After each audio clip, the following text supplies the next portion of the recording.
Nabi itu nggak pernah negur orang yang ibadahnya biasa-biasa saja. Yang ditegur adalah yang ibadahnya berlebihan, yaitu Abdullah bin Amr bin As. Ngerti sampai? Yang ditegur sama yang nggak ditegur itu baik mana?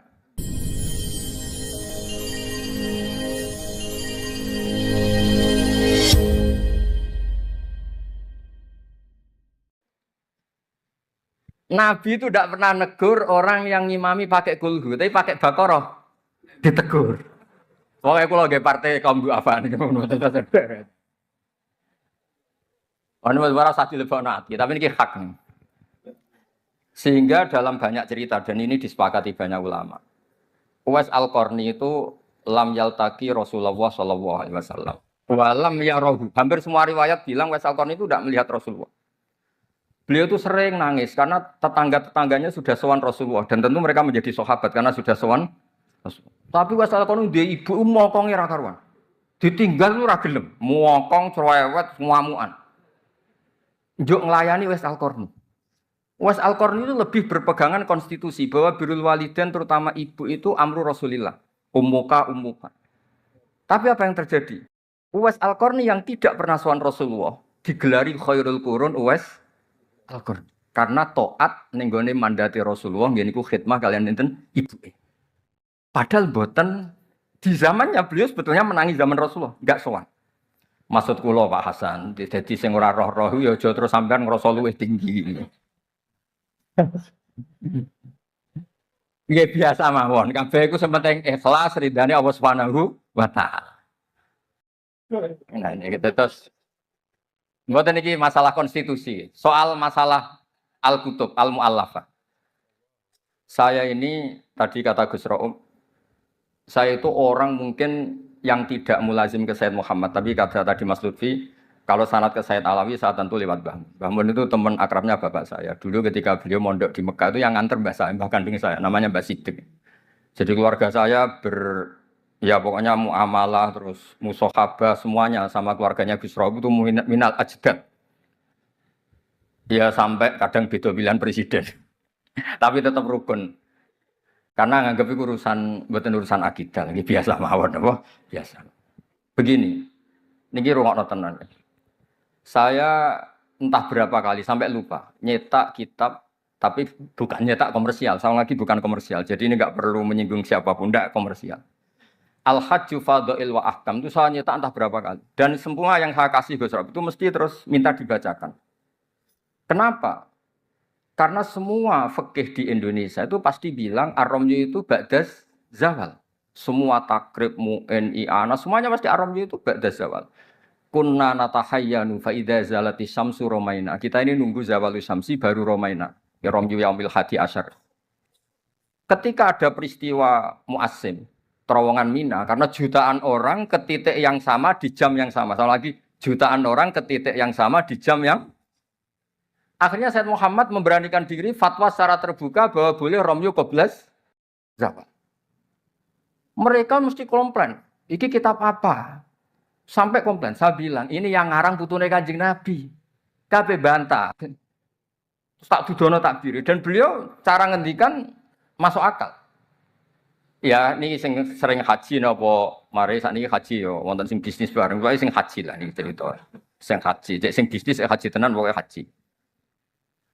Sebetulnya dalam Romyu itu kan boleh nafar awal, berarti selesai tanggal 12, bisa nafar sani sampai tanggal 13. Terus kata Sayyid Muhammad, jika bisa iskotur Romyu yauma salisa asar, bil kulliyah, bisa menggugurkan Romyu tanggal 13 bil kulliyah. Fali ayyajuzat takdim min babi aula, apalagi ini sekedar takdimul waktu.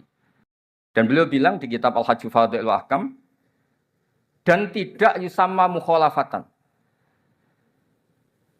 Kenapa ada mukhalafah? Itla ilzama fihi bitasrah, karena Rasulullah tidak mengendikan bahwa ini harus begini. Itu hanya fi'lu. Fi'lu bisa ya dulu alal jawaz, bisa alal aulawiyah, enggak ada jaminan kalau itu syarat apa? Sah. Terus akhirnya orang tuh ayam semua, tenang semua. Berdasar fatwa Sayyid Muhammad yang kita sosialisasikan. Saya baca itu berkali-kali. Jadi saya cerita. Jadi ini benar-benar cerita naskahnya Sayyid Muhammad. Orang cerita sang. Terus kedua tawaful haid. saya Gus sering ketemu orang-orang yang nekuni medis. Gus, kalau kita pakai obat itu kadang masalah, ada efek samping gini-gini. Padahal kalau kita nunggu suci kayak cerita Sayyidah Aisyah, Rasulullah itu pimpinan. Mereka pasti ikhlas disuruh nunggu Sayyidah Aisyah sampai suci kemudian tawaf ifadah. Tapi ini kan kita orang kebanyakan. Hotelnya kalau lama-lama ya kita tidak kuat bayar, kena komplain. Pesawatnya juga gitu, kalau lama-lama juga kena komplain, tidak bisa pulang kan. Dan itu kata Sayyid Muhammad sederhana ketika. Beliau menyarankan tawaful haid itu intikal madhab saja. Atau tidak usah intikal.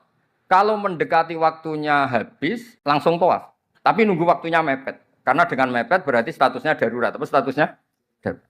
Terus kata beliau dengan entengnya ngendikan di mana-mana yang namanya wajib atau syarat sah itu ya ma'al kudroh. Ini tidak kudroh berarti syarat itu hilang. Di mana-mana syarat menjadi syarat ya kalau kudroh. Ini tidak kudroh ya berarti syarat itu hilang. Sehingga terus kita nyaman tawaful haid.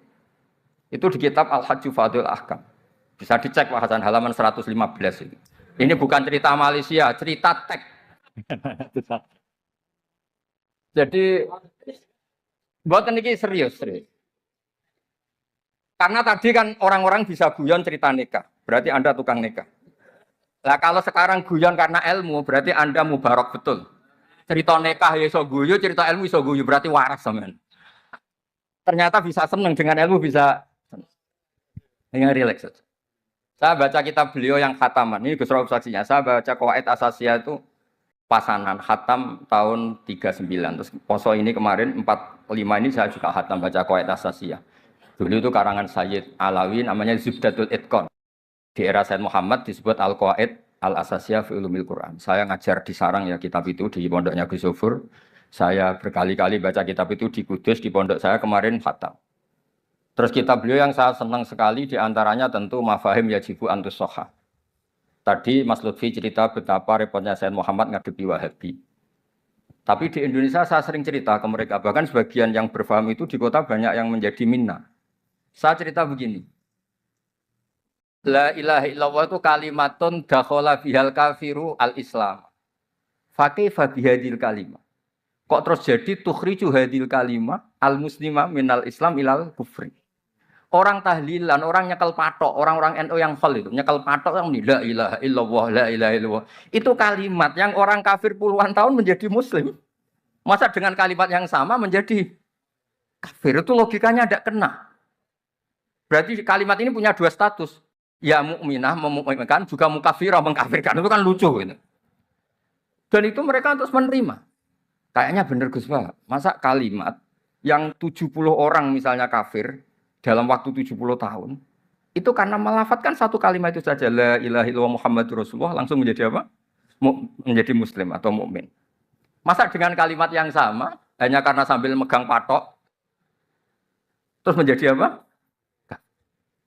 Kalimat itu kalimat syahadatut tauhid. Makanya saya mohon, para muhibbinya Sayyid Muhammad, itu harus baca kitabnya. Saya ini bukan niat sombong. Saya baca kitab beliau yang saya takriri sampai khatam itu ya Al-Hajju Fadhil Ahkam. Saya sudah lapar berapa kali saya khatam. Terutama di bab Tawaful Haid sama Amram Qabla Zawal. Terus Mafahim Yajibu Antus Soha, Qawaid Asasiyah, Mafhumut Tatawwur wa Tajdid. Terus yang kitab-kitab paling modern terakhir karangan beliau itu Sirah Nabawiyah, sarahnya Alfiyatus Sirahnya Zain Al-Iraqi. Terakhir Mu'alafatus Sayyid Muhammad. Dan saya yang sering juga sinau itu Manhajus Salaf fi Fahmin Nusus. Itu juga termasuk kitab yang sering saya pelajari. Sehingga belajar betul Mas Hasan, bukan main-main, belajar betul ya. Maksudnya kalau tidak bisa tak cari di kamus. Kalau nggak bisa semua bukan niat sombong. Pakai sarana saya ini kan bapak saya itu hafal Quran, buyut-buyut saya ini mungkin termasuk orang yang nekuni Quran. Jadi saya kalau nggak paham, ya Allah, kita ibutan pantas. Tiang buta Quran jenengan terus mau ora paham, kita ora pantas gitu. Nggak, ya akhirnya paham itu. Nah, dari sekian cerita yang difahami nufus, ndak ini supaya sampean clear ya. Saya mohon semohon-mohonnya. Jika jenengan pilihannya berpakaian seperti ini oke. Yang berpakaian ala Rasulullah atau ala Arab terserah lah istilahnya, nggih monggo. Tapi yang berpakaian ala Jawa gini, saya masih ingat takbir itu di halaman 423 di Manhajus Salaf fi Fahmin Nusus. Itu beliau ngendikan gini.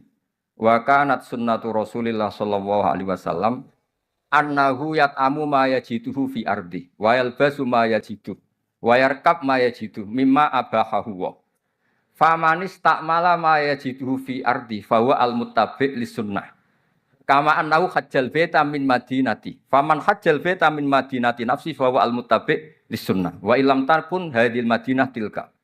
Sampeyan cek itu. Insyaallah lafadznya itu persis. Bukan karena saya pintar atau cerdas, tidak. Memang saya tekuni.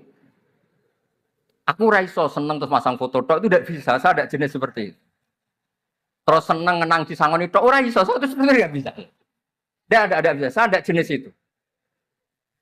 Saya itu ya sering dikasih uang Mbah Mun, Gus Rauf saksinya. Tapi ya saya ngenang beliau itu ya kitabnya tak pelajari Al Ulama An-Nujad, tak baca depan santri saya khatam. Saking senengnya saya Mbah Mun ke Sayyid Muhammad sama beliau punya karangan Maslakut Tanassuk bil ittisalat li Sayyid Muhammad Maslakut Tanassuk al-Makki fil ittisalat bi Sayyid Muhammad al-Maliki. Saya baca khatam. Saya sampai lupa entah berapa kitabnya Sayyid Muhammad. Saya baca khatam dan ada takrirannya. Takriran ini penting karena argumentasinya ilmiah. Misalnya begini. Kalau orang ke kuburan kemudian agak diluk, dianggap suratus sajidin li makhlukin. Suratus sajidin li makhlukin. Maka kata Sayyid Muhammad kadang jawab ya lucu. Berarti orang yang koinnya jatuh, koin duit receh. Kalau saya kan mungkin sudah kaya, uang koin jatuh tidak tak ambil. Kalau sampean itu kan masih diambil. Itu kan mesti fisuroti sajid. Atau fisuroti roke. Lah kalau itu dianggap murtad, semua orang yang ngambil HP-nya jatuh. Itu semuanya murtad. Karena ada suratus sujud, li makhlukin. Apalagi ini makhluknya koin. Tidak, ini bukan gitu. Ini data ya. Maksudnya tak baca di sini karena memang saya profesional. Tapi jangan undang saya, yang berundang saya Gus Rauf itu pun sekali ini perjanjian. Saya ini punya buyut-buyut Habib Husain Ba'abud. Buyut-buyut saya itu tukang uzlah. Jadi saya termasuk kiai yang nggak suka diundang. Paling saya hanya ke Pasuruan karena Kiai Hamid Pasuruan itu sepupunya mbak saya. Ke Gus Rauf karena putranya guru saya. Pernah diundang Gus Kafabi karena agak-agak dipaksa. Mbah Mun itu ngaji di Bakarim, berarti jenengan cucu murid. Waduh. Kok pakai ancaman ini, Pak? Wah ya, sudahlah saya nurut. Saya nurut, tapi saya bilang begini, saya ini punya pondok Quran, sering deres Quran. Tadi kata Gus Rauf sering deres Quran, sering nyemak Quran. Ya monggo kalau berani menanggung hisab itu. Akhirnya terus sekali aja. Karena resiko juga kan mengganggu orang yang deres itu. Buatan ini buatan ancaman, buatan cerita mawon, buatan saya biasa mawon. Nah ini saya baca beberapa teks yang supaya jenengan ngerti. Ketika Sayyid Muhammad mencintai Imam Malik itu beliau sampai punya karangan Imam Mudaril Hijrah Malik bin. Saya beri sekian cerita betapa Sayyid Muhammad itu mencintai Imam Malik. Makanya beliau dengan gelar Al-Maliki. Beliau karuan Al-Hasani tapi beliau menyisipkan gelar apa? Al-Maliki. Kenapa? Saya cerita sekian mazhayanya Imam Malik. Imam Malik itu tidak berpendapat kalau ba'da sholatil asri masuk masjid itu disunatkan sholat. Karena bagaimanapun itu waktu ba'dal asri. Meskipun ada sebab mukorin yaitu masuk masjid. Tapi beliau ada anak kecil, di sini ada takbirnya, ada anak kecil bilang, ya Syekh kum farka. Kamu ini sudah Syekh, sudah kiai masuk masjid, tidak sholat tahiyatul masjid, kum farka. Beliau tidak debat, langsung sholat. Ketika ditanya, innahu laisa bimadzhabik, itu tidak madzhab engkau ya Malik. Inni khosyitu an akuna minal ladzina idza qila lahumur ka'u la yarka'u. Kayak apa? Maksudnya Mas Hasan, kalau senang Imam Malik, ya ngarang Imam Malik. Kalau senang Sayyid Muhammad, ya baca kitabnya. Selain cerita dinikahkan dan cerita dikasih uang. Buat ini ganjarannya kata kula gojlok. Mergi dadi jenengan seneng nyeneng ngomong itu kan ganjaran. Nah sampean takok, lah ono korban nih. Kalau tadi ya korban berkali-kali kan. Terus ada lagi cerita tentang Imam Malik itu pernah dimintai orang miskin. Saya minta uangnya. Imam Malik jawab, dohirnya itu tidak Islami. Saya tidak punya uang. Kapan-kapan saja ke saya. Terus kata orang di dekat Imam Malik, lima adalah takulu kama yakulun nas rozaqallah. Kenapa engkau tidak seperti umumnya orang rozaqallah? Enggak jadi. Kata Imam Malik, Asyaddu kalimatin ala sa'il. Kalimat terberat bagi sa'il adalah kalimat yang nyimpan roda sa'il. Walau dimna jumlatin, meskipun itu fidinim jumlatin terus. Fa'ana ujillu ismawahi ta'ala an azkurahu liman yakrohu sama'ahu walau dimna jumlatin. Saya ini ingin menyelamatkan nama Allah. Peminta itu paling nggak suka kalau ada kata-kata yang arahnya pokoknya nggak ngasih. Saya ulang lagi, peminta itu paling nggak suka kalau ada kata-kata yang arahnya itu tidak ngasih. Karena peminta ini sudah mangkel, saya menyelamatkan tidak nyebut Allah. Nanti Allah jadi korban. Rozakok Allah, itu Allah kapan? Nyatanya sampai sekarang tidak ngasih rezeki. Kan Allah bisa jadi korban kan? Maka beliau nggak mau nyebut Allah. Fa'ana ujillu ismawah, saya menghormati nama Allah. Jangan sampai saya sebut di depan orang yang sedang nggak suka. Tadi karena ada jawaban yang yufidu raddah. Kenapa yufidu raddah? Yaitu pokoknya tidak ngasih. Kayak apa orang-orang? Saya ulang lagi ya, jadi ini saya termasuk, insya Allah termasuk kompetitor terbaik, termasuk. Bukan apa-apa ya, karena menurut saya senang orang itu. Saya baca Ikhya itu lupa. Khatam berapa kali itu saya takriri pakai naskah Gus Ra'ub punya. Saya, naskah maknanya Mbah Zubair saya punya. Ngaji Mbah Mun. Kalau nggak bisa masih pakai kitab Ithaf. Kalau naskahnya beda, saya cari naskah yang lain. Karena saya senang Ikhya. Minhajul Abidin. Pokoknya kitab-kitabnya Imam Ghazali. Saya senang kitabnya Mbah Mun, Mbah Zubair. Semua. Bukan apa-apa. Takut saya senang ternyata saya yukhalifu madhab. Saya sebagai pembaca maksudnya ya. Korek itu kalau senang ternyata dia yukhalifu madhab. Karena tidak baca. Contoh gampang begini. Saya tuh sering ketemu orang-orang khusyuk yang tidak ngaji. Gus itu gimana orang-orang sholat pakai baju merah? Tak tunjukkan di Bukhari, babus sholat fis saubil ahmar. Ada yang protes lagi, gimana Gus itu kiai kok sholat kencing? Berdiri, babul kauli iman indah subadati kaumin. Di Bukhari. Gus, kok ada hadisnya semua? Yang masalah itu tak kamu kata saya gitu. Lo sampai sholat, sampean kalau sholat kan mikir, ya mikir utang, mikir macam-macam. Itu Imam Bukhari punya bab. Babul ifkar, tafsirnya Imam Bukhari pakai bab itu babul ifkar di sholat. Bab mikir di sholat. Itu dalilnya lucu, Beb Husain. Kanjeng Nabi ku sholat terus salam ke susu. Ditanya, kenapa ke susu? Saya ingat ada dinar di rumah yang belum saya bagi. Berarti ingatnya kan pas sholat. Sampai, ya bedanya Nabi ilingnya barang apik sama orang. Tapi kan podo lah dalam bab. Jadi kalau suwon kitab-kitab Sayyid Muhammad yang jadi makhrajan hasanan lihadil ummah itu harus kita bela mati-matian. Misalnya begini, Ataqah Somadiyah, mungkin di Jawa Timur disebut Ataqah Kubra yang baca kulhu beberapa kali, yang katanya bapaknya terus masuk surga itu. Itu kan kalau di kampung saya, Gus, kalau ada baca gitu, yang selain anaknya tak, udah kamu udah usah serius, ramlah di bapak. Oh anaknya tenang-tenang. Pernah ada orang ngundang saya, Gus, ngocok Ataqah Kubra, Gus. Anaknya mau nggak mangkon, monggo pinar, saya pulang. Kenapa Gus pulang? Karena anaknya ramoco, wong liya bukan moco sembrono gak. Sing ana ning hadis awaladin sholihin yatullah, ra ono au kiyayin sholihin yatullah gak. Langsung Gus jenengan ngawur e dalil. Aku ora ngawur pancen aku wong alim, mesti roh tenan. Sing ana ning hadis awaladin sholeh, ora au kiyayin sholeh. Jadi anak itu penting, malah munggah manggon atok rokokan. Monggo. Semenjak itu kalau orang undang saya enggak berani kalau enggak khusyuk ngoco. Terus saya pulang. Lah misalnya yang undang bagakno nyangoni saya, sugih saya. Kan mboten ngefek no, teror-teror ngoten mboten ngefek. Jadi ini penting meskipun guyon, ilmu itu didudukkan. Sayyid Muhammad ngendikan, hadis-hadis tentang jumlah kul huwallahu ahad semuanya itu dhaif. Saya pernah ngaji itu di Kudus cerita gini. Alhamdulillah kok dhaif.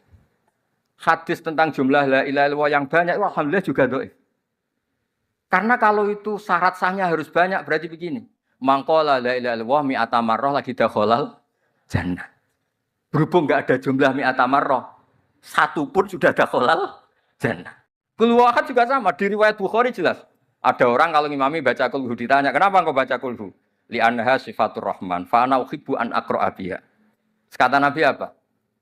Jibril datang, "Akhbir ya Muhammad, annallaha yuhibbu bi hubbihi qul huwallahu ahad." Dan semua riwayat kadang hanya bilang hubbuka iyyaha adkhalakal jannah. Dan enggak ada riwayat hubbuka iyyaha wa qira'atuka alfa marra wa alfa marra lagi dakhalal. Kalau ada riwayat itu, Innalillahi wa inna ilaihi raji'un. Kita punya masalah besar karena kita nggak kuat baca lama-lama itu udah kuat. Artinya gini, kita harus menjadikan kitabnya Sayyid Muhammad ketika menvonis hadis-hadis yang jumlahnya besar tadi. La ilaha illallah jumlah. Soal kamu lakukan tetap baik, kita sepakat itu baik. Tapi jangan jadi aturan hukum. Saya ulang lagi, baca banyak tentu tetap baik, tapi jangan menjadi aturan. Kalau jadi aturan hukum berarti gini. Dakhalal kafiru fil Islam in qara'a la ilaha illallah alfa marrah mi'ata marrah. Itu yang mengislamkan di masjid capek itu. Karena nunggu alfa marrah. Jadi saya mohon karena agama ini yuridu wa bikumul yusra, agama ini Allah inginnya itu mudah. Bu istu bil hanifiyatis sama semuanya itu mudah. Tapi jangan tahawun. Jadi kalau suwon tadi alhamdulillah sudah diduga saya 20 menit karena memang saya ini tidak bisa pidato. Saya kalau ngaji di rumah ini Gus Rauf saksinya. Saya ngaji biasa 4 jam, 3 jam biasa ngaji.